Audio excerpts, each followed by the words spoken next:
Parce que pareil, on l'a tous remarqué quand il est rentré au niveau du site. Donc c'est un véhicule qui s'est quand même vendu pas mal. 350Z, il a eu un réel succès en France.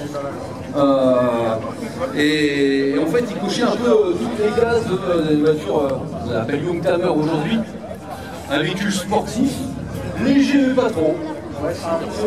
Ouais, on parlait assez concurrent en termes de gamme parce qu'on va monter sur le marché. À l'époque, peut-être avec les Z3 ou Z4 aujourd'hui. Bon, tu la vends bien, hein. Je la vends sans pas, non? Non, il y a absolument pas. Ça fait plusieurs fois qu'il la vend, puis ah, non. Elle est très jolie. Donc elle est 2003. Donc tu me disais, c'est les premières versions qui sont sorties. Ouais, en France, c'est les toutes premières. Moi, les de octobre 2003, c'est les toutes premières séries en France. Il y a eu 3 phases en zoom. Celle-ci, c'était jusqu'à 2005-2006. Après la phase 2, qui a duré 1 an. Et la phase 3, 2006 à 2008. Les évolutions qu'on suivies, c'est plus côté moteur, ça a évolué, un peu carrosserie, mais c'est plus du styling derrière. Il y a surtout une différence avec la phase 3, où là, avoir le capot bombé, les feux à LED et fixement devant. Et l'intérieur aussi, avec la phase 2 et la phase 3, c'est différent. Mais sinon, moi, c'est surtout le moteur qui a évolué. Là, celle-ci, c'est D6 en 280, la phase 2, c'était en 300 chevaux. Et la phase 3, ils ont un peu refait toute la baie moteur, c'est un peu différent. Elle est à 313. 313, la phase 3. Ouais, alors pourquoi 350? c'est la cylindrée du moteur pour les 5. Voilà, donc c'est pour les... Voilà, ça permet à tout le monde un peu de comprendre des fois pour les appellations et dénominations des véhicules. Puis après on a eu la 370, et ça suit cette logique-là. Et pas énormément de monde, enfin en automobile, connaissent un peu ces subtilités, les chiffres, les modèles. Des fois on n'y fait pas attention, c'est un chiffre. Alors le Z, on le retrouve un peu partout au niveau de la voiture. Ouais, ils en mettent un peu partout à l'intérieur. C'est le logo, c'est la signature du modèle. Donc voilà, pareil, il n'y en a pas sur les caches moyeux, mais les pas loin, je pense que au tableau de bord, on va voir. Ouais, il y en a, il y a des petits détails aussi dans les passages d'air et tout ça. On a mis un là, sur les barres. Voilà, et les passages seuil de porte. Le volant, évidemment. Alors les combinés, les contours peut-être aussi, peut-être non, en fond, peut-être pas. Mais voilà, c'est un très beau véhicule. Donc tu l'as acheté il y a combien de temps? Ça va faire 4 ans à la fin de l'année. 4 ans déjà. Et t'en prends toujours autant de plaisir? Ouais. Ouais. Et l'usage? Parce que avoir un beau véhicule qui est relativement puissant quand même, t'en fais quoi au quotidien? C'est loisir, c'est... Principalement c'est loisir, j'ai fait une fois le circuit avec et c'était pas mal, j'en ferai. Ouais. Bah, c'est des modèles qui sont régulièrement pris des fois par les écoles de pilotage. On le voit aussi à l'OEAC. Ouais, oui, ils en ont eu. Régulièrement en fait. Il y a certains stages de drift, j'en ai fait un avec ce modèle-là. Et ouais, ça part très bien. Ouais, on va pas dire c'est très, mais si tu veux la partir, on va ouais. C'est assez joueur. Généralement, en plus, c'est propre. Bon, il y a des préparations, beaucoup de préparations, les possesseurs font des préparations dessus.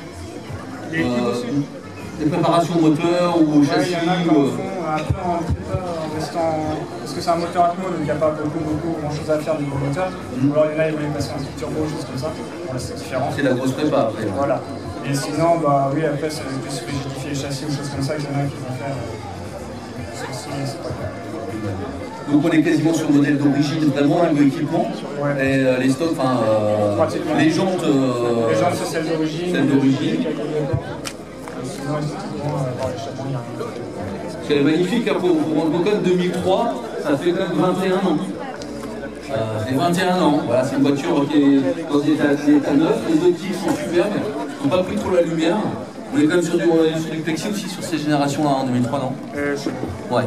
Mais des fois ça s'opacifie ou autre. Ouais, bah après ils avaient été illustrés aussi, ouais. Ils ont été refaits, ouais. Voilà, donc ça se voit. Ça allait, elle aurait été avant. Il faut savoir que sur tous les optiques entre guillemets modernes aujourd'hui, en dehors du vert, la couleur la lumière de la lune, du soleil, etc., on pacifie en fait le plexi. Et on se retrouve des fois avec des optiques qui sont quasiment morts. Alors il y a des traitements qui existent sur certains modèles, certains modèles, type de plexi où on peut avoir. Mais voilà, on y passe tous. Est-ce qu'on peut profiter de la baie moteur? Ouais, pas de souci. Quand même sur Nissan. Alors, est-ce qu'il y a des passionnés de la marque Nissan dans le coin? Ou des personnes qui auraient des questions, parce que là je parle beaucoup, hein. C'est un peu l'objet de ma présence.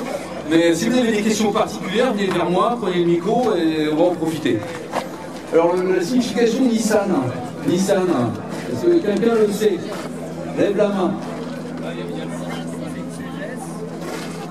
Alors, ben, j'ai appris ça il y a... Alors je ne saurais pas répéter en mots japonais exactement. En fait au départ c'est quand le constructeur voulait rentrer en bourse, en fait le nom était trop long.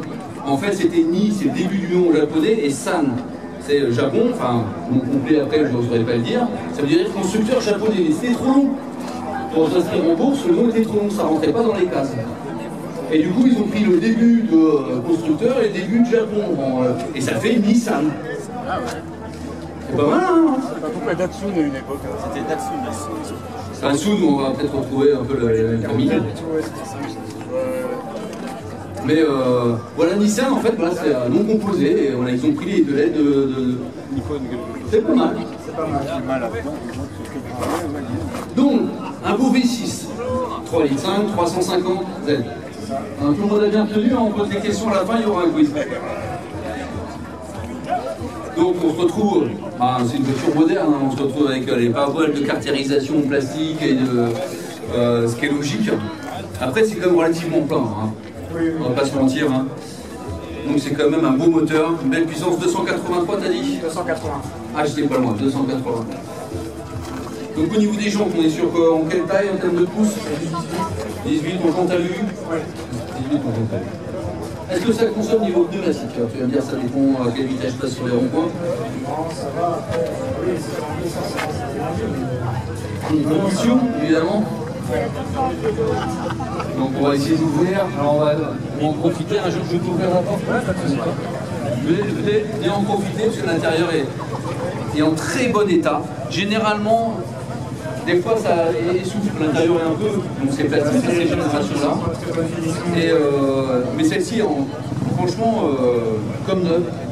J'en ai vu à l'intérieur, c'était pas ça du tout. Hein, ça avait bien morflé en termes d'état et ça faisait un peu top. Mais là, la tienne, franchement, bravo.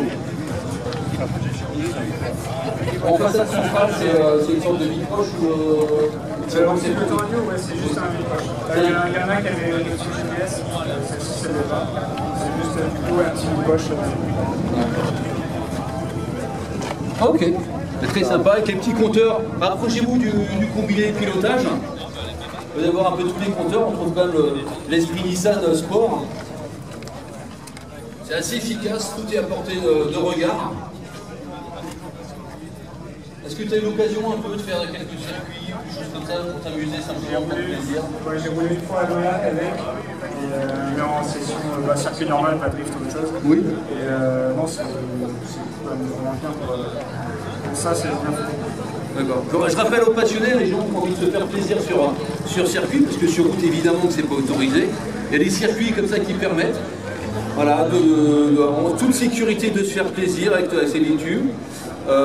Découvrir les limites du véhicule, que c'est bien de savoir à peu près à quel moment elle part ou pas, son comportement. Hein, on ne peut pas faire d'essai sur route. Mais dans des cas de climat extrême, je veux dire, des fois de forte pluie haute, ça permet de prendre en main une propulsion de sa voiture, savoir comment elle est équilibrée, et savoir comment elle va réagir sur telle circonstance de route. Et ça c'est important, hein, c'est pas forcément dire je vais être pro en pilotage. Voilà. Déjà qu'on nettoyer une mise un peu de sa voiture. Et exactement, d'avoir les bonnes pratiques aussi, de prendre des fois de se faire accompagner. Hein. Si vous avez une voiture qui est un peu sportive, vous voulez vous faire plaisir, des fois il y a des moniteurs qui peuvent vous accompagner, ils viennent avec vous, vous indiquer comment il faut freiner, comment prendre vos trajectoires. Et ça c'est assez sympa. On peut regarder un petit peu le... On va faire toutes les virtuelles. Donc on voit également la barre arrière, on retrouve le Z. Hein. Barre de renfort finalement sur le train arrière. Ouais, c'est ça. Donc ça reste encore assez grand pour aller au drive.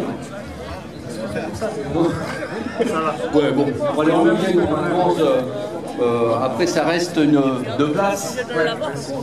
Hein, donc évidemment en termes de bagages ça permet d'en mettre quand même encore pas mal derrière. Puis tu as à côté la baie de Valou, qui permet de stocker des sacs, des choses comme ça.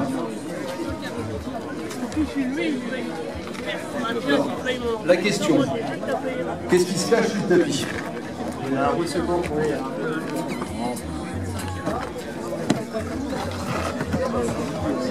Ah vache, ouais. Juste être une galette et puis bah, les outils. En tout cas, c'est pratique en cas de coup dur.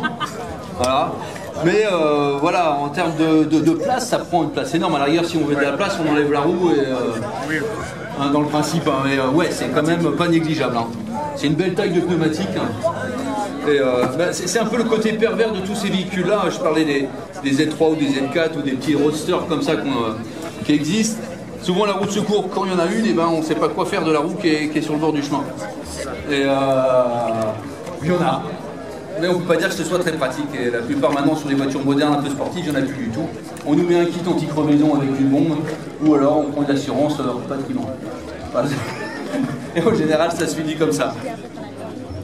Donc tu roules toujours 100 pour 98 ? Ouais, toujours. Pas de conversion. Il n'y a rien, voiture strictement d'origine. Au niveau des sorties d'échappement, alors je pose quand même la question, on est quand même sur une sortie, c'est celle d'origine. Enfin, c'est la même taille, mais moi je sais que c'est pas le silencieux d'origine. D'accord, mais en termes de dimension, enfin. Ouais, ça reste dans l'esprit d'origine. Parce que moi, ce que je reproche, mais après chacun son feeling avec le style au niveau des voitures, c'est souvent sur les japonaises, les asiatiques, les propriétaires changent et mettent des sorties aussi si haut qu'à tonneau. Question de dire qu'on va faire un gros truc qui fait du bruit. Et je trouve pas forcément ça très esthétique. On peut avoir des belles sorties sonores et avoir une esthétique qui tient la route quand même. Mais la peinture, franchement, ta voiture est comme neuve. Félicitations. Ouais, parce que tu la connais. Voilà, quand tu la nettoies, tu vois, centimètre par centimètre. L'antenne côté radio, c'est d'origine ou antenne courte? C'est pas d'origine, normalement c'est une antenne haute. Je l'ai aussi. Ouais, c'est trop haut. Ça casse un peu la vie. Dans ces années-là, on avait quand même encore l'antenne en temps de tamponneuse. C'est ça, donc, pour le style, souvent les propriétaires des petites courtes électroniques. En tout cas, bravo. Il y a une appellation ou une couleur particulière? C'est juste un code couleur, c'est le KY0. Il n'y a pas de nom. D'accord, c'est pas une série spéciale, chose comme ça par rapport à la finition. Très bien. Bon, tu vas la garder combien de temps encore? Tu veux toujours pas la vendre, la PlayStation? C'est pas dans les projets. De toute façon, pour rester dans le même esprit au mieux, je serai en train de ouais. On reste avec ça. Pour te faire plaisir aujourd'hui, tu dis ben, c'est ça qui correspond le mieux à mes attentes aujourd'hui. Super. Bah écoute, merci beaucoup.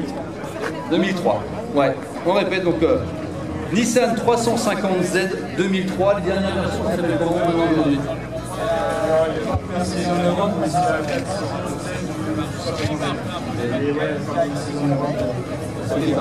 C'est les dernières versions thermiques qui sont éditées par Nissan. Encore un truc, sur les séances thermiques sur cette dernière version, le Z, l'ultime Z. D'accord, ils n'ont pas voulu faire un mix comme la plupart des constructeurs d'aujourd'hui. Pour le moment, mais bon, peut-être que la réglementation les forcera. Ok. Bah écoute, merci beaucoup Benjamin. Merci à vous. On va t'applaudir aussi, tu as un très beau véhicule.